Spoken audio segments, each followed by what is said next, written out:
Muy bien, compañeros, pues ahora le vamos a dar la palabra a nuestra compañera Zaida, que está en Venezuela. Estás en Caracas, ¿no, Zaida?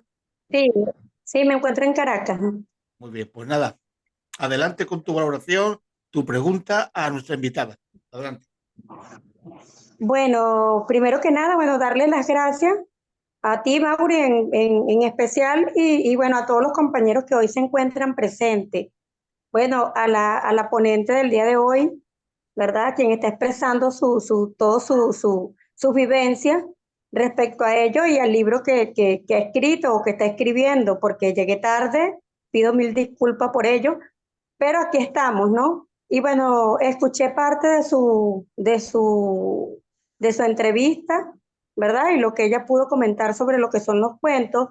Y en resumen, pues podemos contar que los cuentos son una experiencia íntima y muy participativa, porque nos enlaza con cada uno de los personajes, ¿verdad? Que están dentro de cada cuento y bueno, y creo que uno se crea tipo fantasía, pero que ayuda también en la parte pedagógica, ¿no?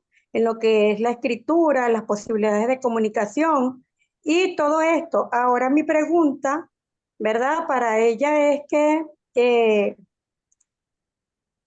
quizás como abordamos ahora lo que es el ámbito del Internet y lo que es toda la tecnología digital, y se ha quedado como un poco desvalorizado lo que es la parte de la lectura y los libros, los cuentos.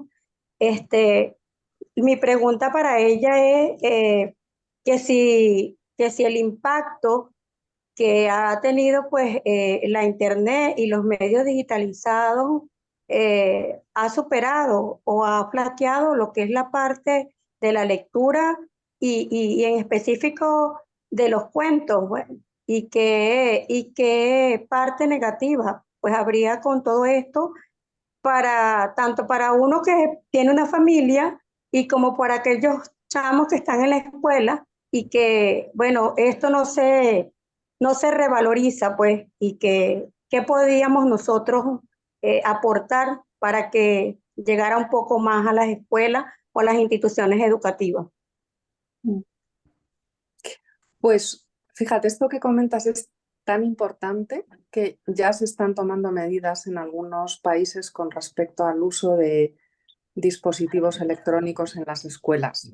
Y ahora no recuerdo qué país nórdico, si era Dinamarca o Noruega, que tenía ya prácticamente el 100% de el material escolar digitalizado, está echando marcha atrás y volviendo a introducir el uso de libros en papel en las aulas, porque se han dado cuenta de que los alumnos empezaban a tener dificultades en la escritura, eh, que había palabras El que lenguaje. en el lenguaje, efectivamente. Y entonces se está retrocediendo, se están volviendo a introducir los libros y se está planteando un modelo mixto en el que se les introduce, sí, nueva tecnología porque la necesitan, van a trabajar con ella, ¿no? Para aprender a manejarse y para fomentar el aprendizaje por esa vía, pero con el uso de El libros de texto. control. Sí, y una cosa balanceada, ¿no? Que no sea que se desplace completamente. Y todos los colegas que yo conozco que trabajan con universitarios me comentan que no solo el uso de la tecnología, sino, por ejemplo, el cambiar el formato de los exámenes al tipo test está teniendo mucho impacto en cómo los estudiantes se expresan por escrito. Y esto lo notan cuando al final de la carrera tienen que hacer un trabajo de fin de grado, que ya es algo elaborado en lo que tienen que redactar y hacer conexiones y demás, y se dan cuenta de que baja el nivel eh, una barbaridad con respecto a... Y que muchos no se saben expresar a la hora Así de es. explicarse. Sí. Que lo que comentas es fundamental. Yo antes les decía que nos lo tenemos que trabajar, que el papel de los cuentos va a ser el que nosotros les demos y que tenemos que seguir leyendo cuentos yo ya a mis nietos, ¿no? Mis hijos ya les he Pues leído. porque claro, y es que la vida es un cuento. Exacto. Y esto que comentabas de la fantasía, que aparte de ser muy bonito, es muy importante, porque los medios audiovisuales nos proporcionan escenarios cerrados y cuando tú lees un cuento, puedes abrir todos los escenarios que Todas quieras. las- Y los niños fantasean mucho con los personajes de los cuentos. Es más, cuando yo leía el cuento en este colegio, había niños que me preguntaban por los personajes que no salían. Me decían, ¿y el gato que perdió el cascabel? ¿Dónde está ahora en el cuento? O sea, que te permite ir más allá de la historia que estás leyendo, ¿no? Cuando tú estás frente a una pantalla y no solo no te dejan imaginar, sino que va por delante. Ya te están planteando escenarios que no te ha dado tiempo a, a crear tú en tu cabeza, ¿no? Y eso mm, impide enriquecer la capacidad de simbolización, la creatividad. ¿Cuál es la idea? ¿Cuál es la idea? ¿Y cuál es el objetivo que tiene cada uno de esos cuentos? ¿Sí? A ver, concrétame, ¿a qué cuentos te refieres? No. Que cuando uno lee un cuento y cuando lo vas a expresar, creo que al final un resumen tú das y la importancia y lo que expresa ese cuento para tu vida o quizás para el futuro, ¿no? Ujú. Efectivamente. No solo eso, sino que esta parte de lo simbólico y de lo proyectivo es una herramienta muchas veces para eh, investigar en qué les está ocurriendo a los niños.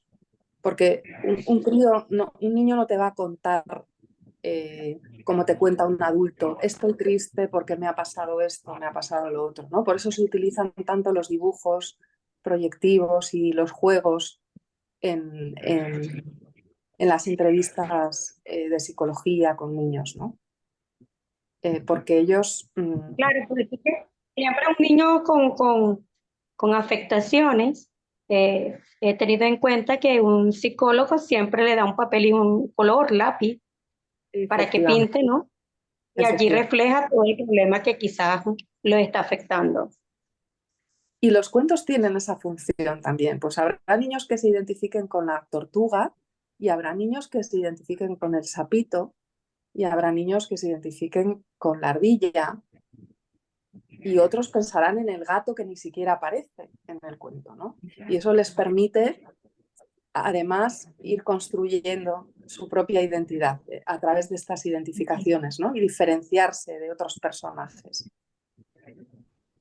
Muy bien. Claro. Luis, adelante. Sí, antes comentabas, Cela, que a lo largo de tu trayectoria te habías ido dando cuenta de la importancia que tiene el sentir, ¿eh? El experimentar directamente sensaciones, ¿no? Es decir, yo recuerdo haber oído mucho, no sé si tú conocerás a Carmelo Vizcarra.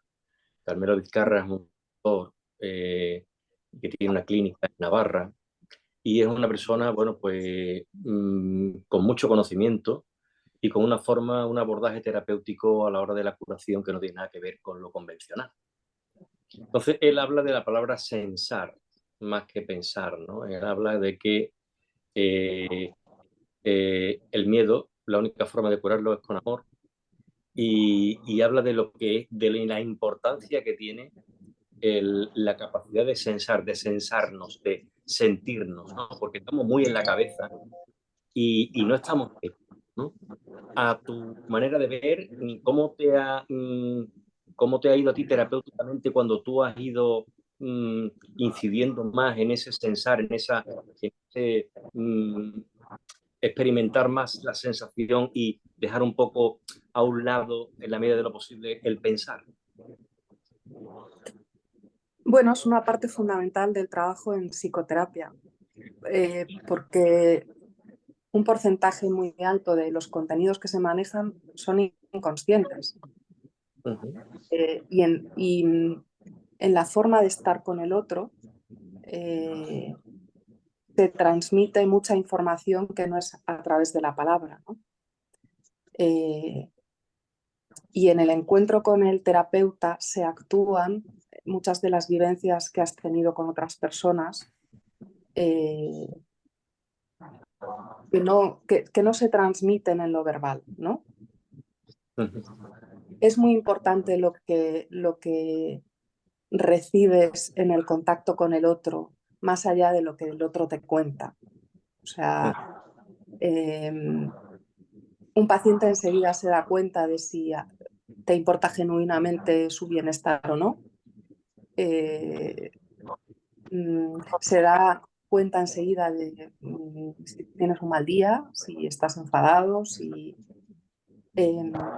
todos esos elementos que se perciben en áreas que no son corticales, la mayoría, porque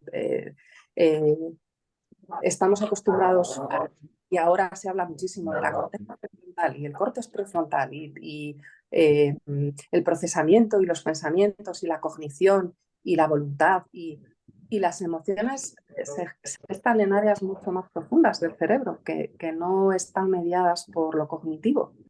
La emoción va por delante.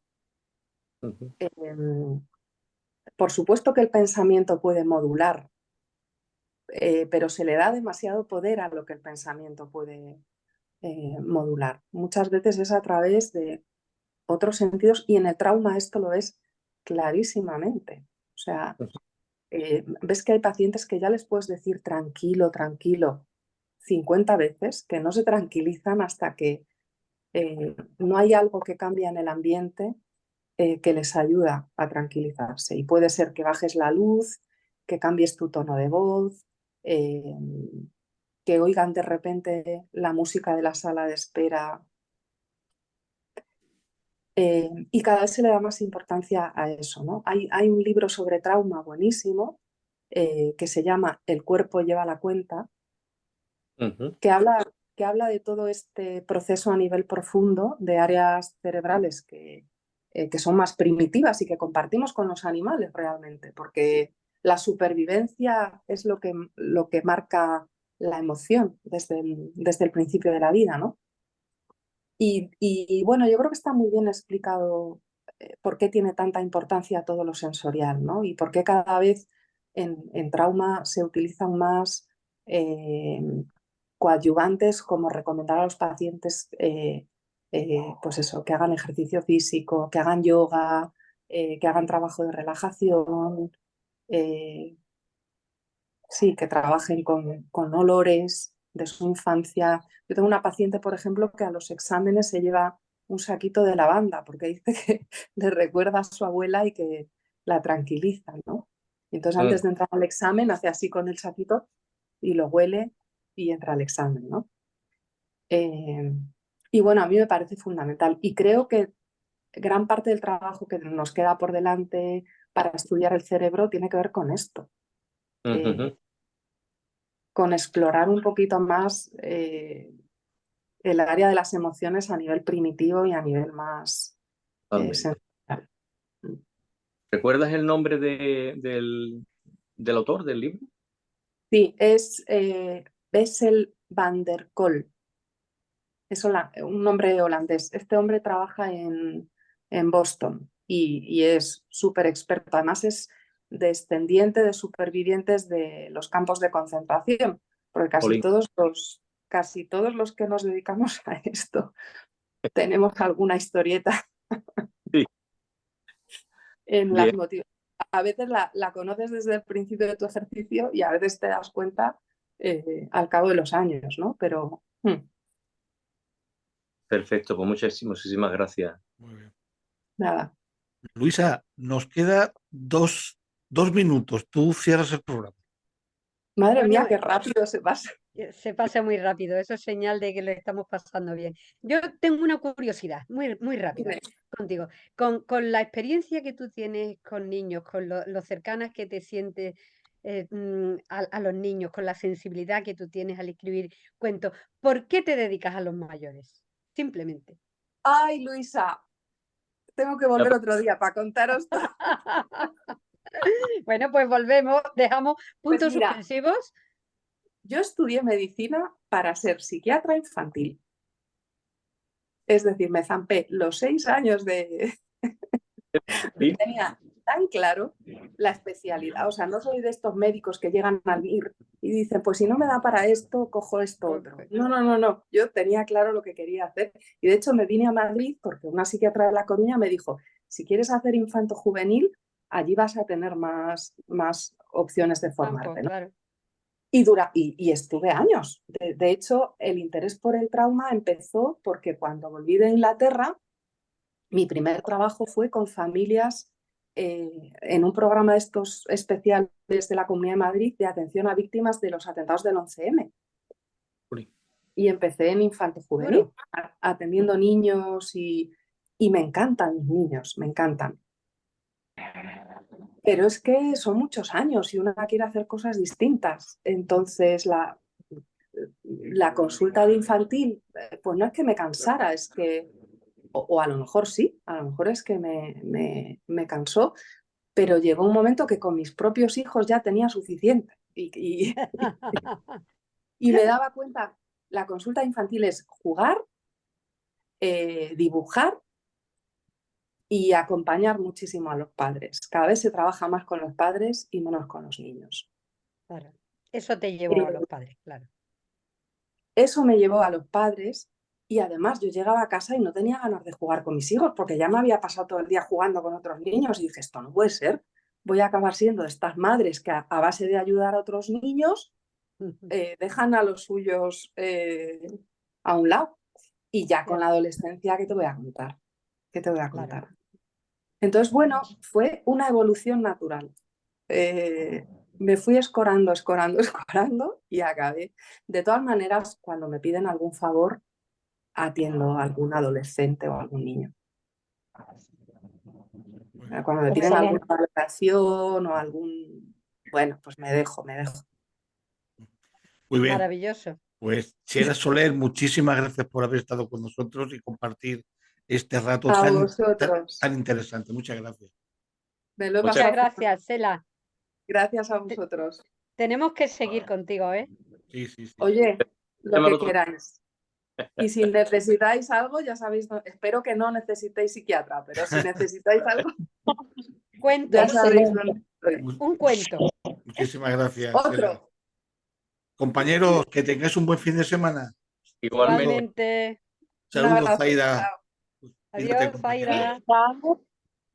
Chao, saludos a todos. Que la pasen bien.